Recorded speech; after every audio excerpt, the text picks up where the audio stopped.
Good afternoon. It is Friday, April 25th, 2025. How do you handle it when things do not go well? When bad things happen too fast, or it feels like they all get piled on? When the car breaks down the same week the plumbing backs up? When the refrigerator fails and then the washing machine makes weird clunking sounds? When life hands us more than we can deal with, when we reach the end of our rope, when we fall off the curb, how do we handle it? The Apostle Paul had many things go wrong in his ministry. People would let him down. He was persecuted from outside the church. He was occasionally persecuted from inside the church.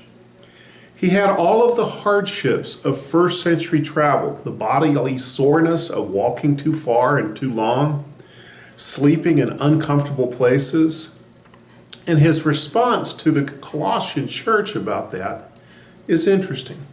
In Colossians chapter 1, verses 24 to 27, and I'm reading from the New Living Translation, second edition, it says, "I am glad when I suffer for you in my body, for I am participating in the sufferings of Christ that continue for his body, the church.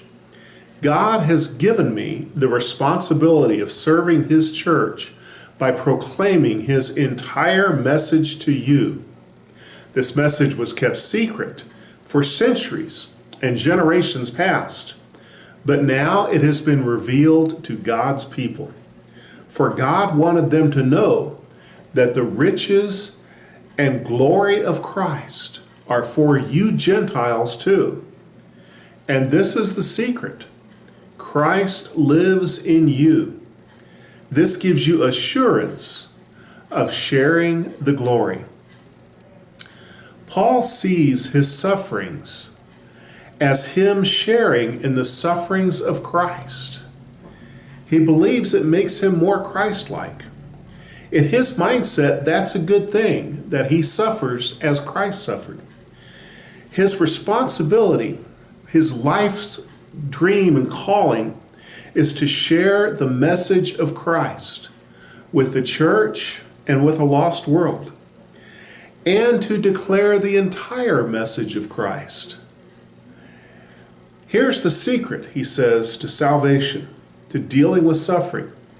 The secret to handling life's difficulties, that Christ lives in you. He says, I want you to know the riches and glory of Christ are for you Gentiles. And here's the secret, that Christ lives in you. We are not alone. As believers in Jesus Christ, he lives in us.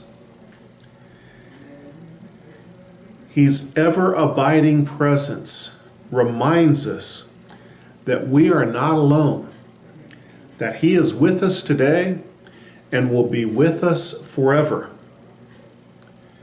The Apostle John said that the Word became flesh and dwelt among us, and that we can have the indwelling Holy Spirit making a difference in our lives.